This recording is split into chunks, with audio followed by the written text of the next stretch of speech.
So I get asked all the time in questions that are proposed to me on a daily basis. I have a lot of you send me emails and text messages and so on. As you're building your business and as you're working on developing a brand new market, a brand new list of contacts, whether you've gone through your current existing database of relationships or your inventory of contacts, and you're starting to build brand new ones, one of the ways you do that obviously is making new friends. So I get the question asked oftentimes, how do you start a conversation with someone that you don't know? That's a pretty good question, right? How do you start a conversation with someone that you don't know? And I've been able to do that very successfully over the course of my lifetime, especially early on in business when I really didn't have a lot of relationships. I didn't have an inventory of qualified clients or prospects or contacts. So I really had to refine that skill of learning how to start a conversation. I'm going to give you 4 little tips that will help you get better at starting a conversation with someone that you do not know, a brand new person that maybe you are just coming across at the restaurant, at the gym, whatever. Okay. Let me remind you though, what you're looking for is the talker. So ultimately, what you're looking for is the talker, is the social butterfly, is the person that will open up and start giving you their life story or the long answer, not the trailer version of an answer.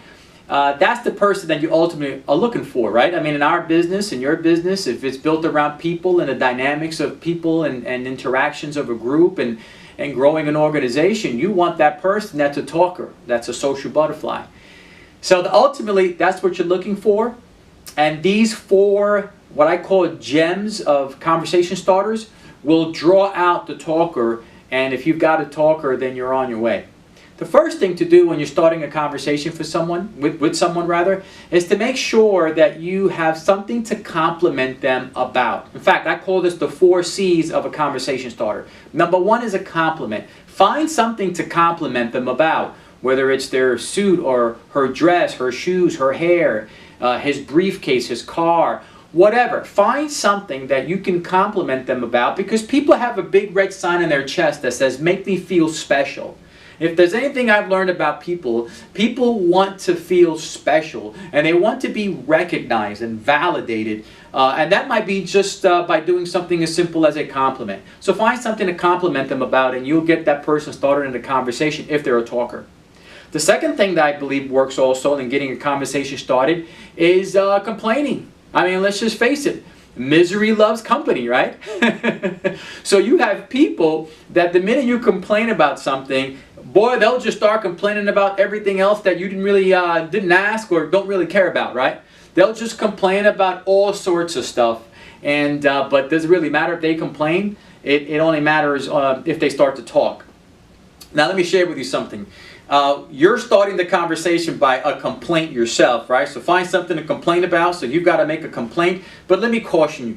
Don't make it a big, long-winded complaint yourself, because then you'll turn that person off, because you'll look weird and negative because you're going on about some complaint, some negative issue that you're dealing with. Make it brief, make it quick. Complain about the price of gas, the taxes, whatever it is that you want to complain about in the setting. See if that person begins to join you in that complaining party.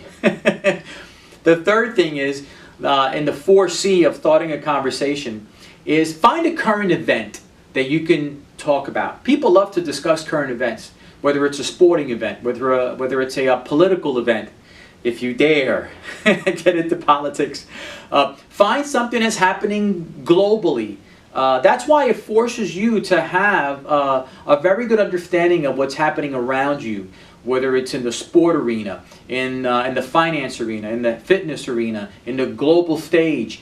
You have to make yourself worldly in order to be able to stay on top of current events, because they do provide a great way to start a conversation with someone when you start to talk about a current event. Maybe something that happened the night before, maybe something that is happening currently in the world. There's always something happening. That's a great way to have a person start a conversation if they are current event minded as well. And if they are, that hopefully will draw out the talker. The final thing is a comment. And make a bold comment. A bold comment. I'll give an example of what a bold comment is. I was at the gym the other day and I saw a guy in the locker room and he was changing and he had on these really funky socks. I mean, he had these socks that were different colored, didn't even match what he was wearing. I remember when socks in the old days were solid colors. Now they're all sorts of colors, and I guess that's the fashion, right? But so he had these really funky socks. So I looked at him and I just made a bold comment. I said, now those are socks. And I pointed at those socks and he looked down and he started to laugh and he started to talk about his socks, and I commented on the socks, and we had a great conversation. I ended up picking up his business card and we spoke a few days afterwards. But his socks were the comment that I was looking for. His funky socks were the comment that I was looking for in order to start a conversation. So just to repeat, 4 C's of a conversation starter: compliment, complaint, a current event, and a comment. Hopefully that'll draw out the talker that you're looking for, and maybe that person might be the one that helps your business grow the way that you are seeking for it to grow.